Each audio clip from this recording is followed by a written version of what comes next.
What's up, everybody? Welcome back to the channel. So today I am back here at this job that we were at yesterday where this addition is sinking. So we have all of our footings and we are just waiting on concrete to show up. It was supposed to be here by now, but of course it's not. So we're just hanging out right now.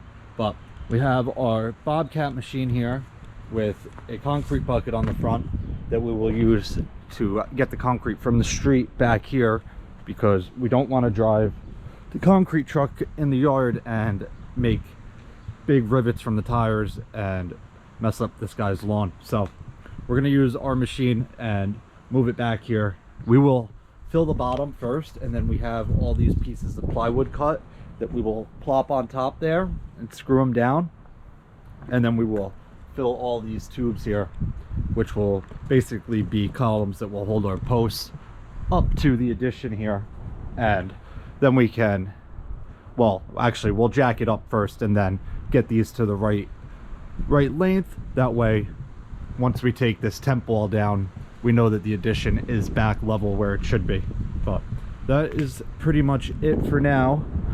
So I will catch back up with you guys when the concrete gets here.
Let's go.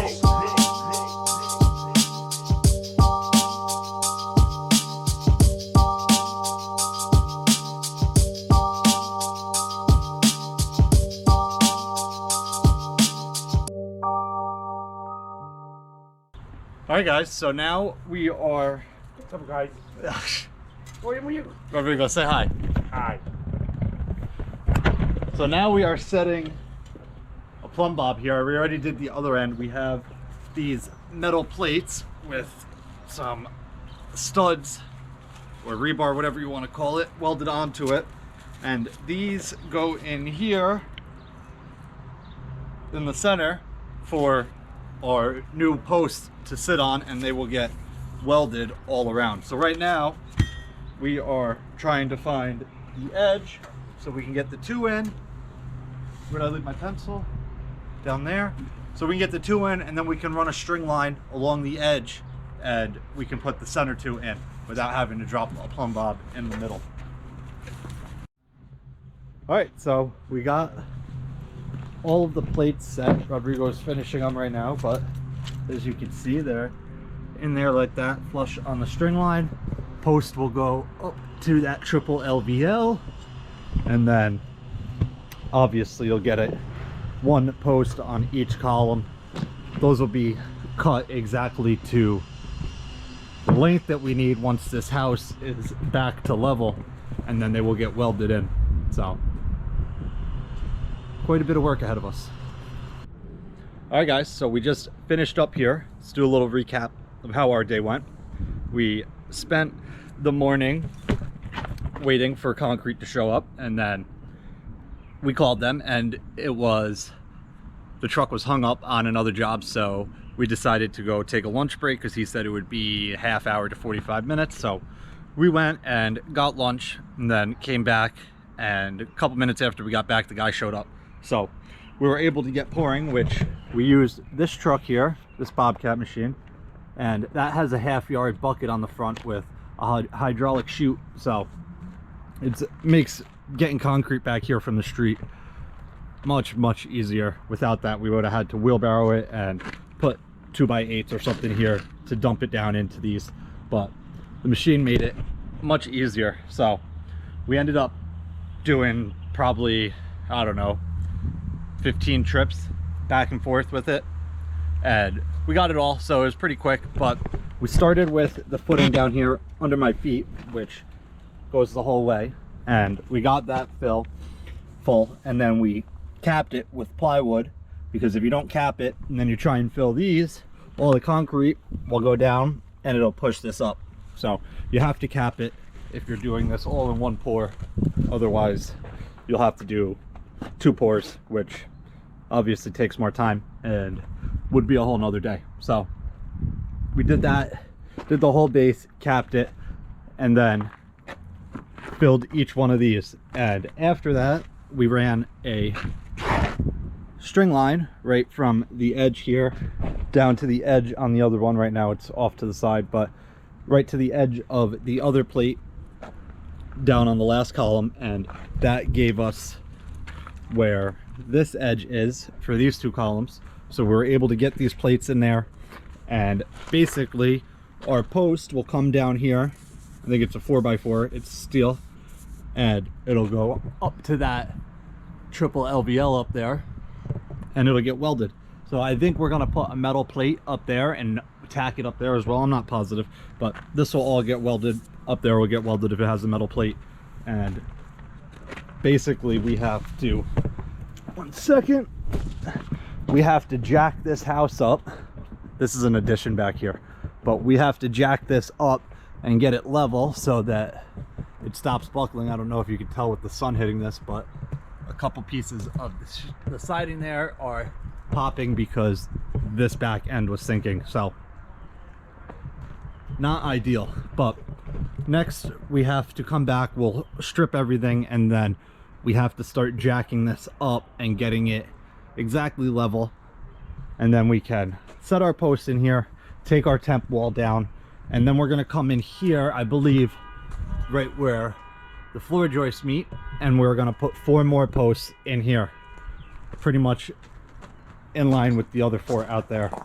So it is quite a bit of work to get this back to where it should be.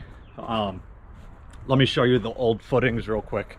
So these 3 pieces of concrete here, we got 1 here, 1 here, and 1 here, were all that was in the ground supporting that. So they're only 36. One of them's like 32, one's 36, and one's 37 inches big. So not very deep at all. It's about 3 feet, and ours are 48 now with the footing. So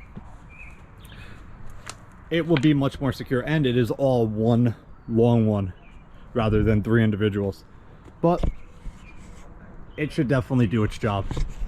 So that pretty much wraps up this one. If you guys have any questions or comments about what we did, definitely leave them down below. But either way, hope you guys enjoyed it. I'll see you guys next time. Peace.